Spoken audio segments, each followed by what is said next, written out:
And now for part 3, quadratics. So, slightly different question here.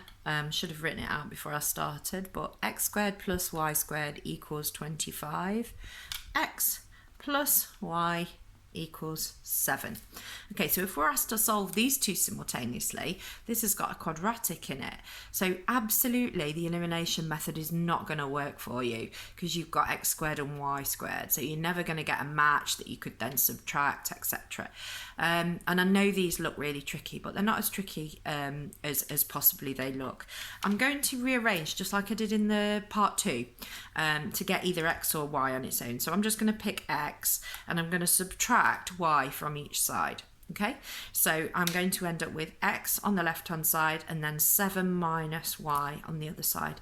It's exactly the same as this equation, I've just rearranged it, but I've got one of the letters on its own, one of the unknowns is on its own. So I'm able to use the substitution method. So just in exactly the same way, although it looks more complicated, I'm going to substitute into equation 1.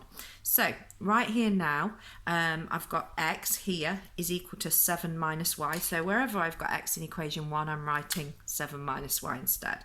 So instead of writing x squared, I'm going to do 7 minus y squared plus y squared equals 25. So now I've got an equation with just y's in, so I'm able to solve it because we know as soon as we can get an equation with just one letter in, we can solve it.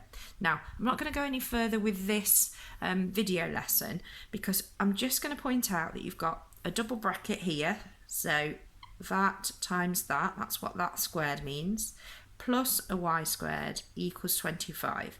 So use the FOIL method or the method where we take 7, multiply it by both in that side, take the y or the minus y, multiply it by both in that side, whatever you need to expand that.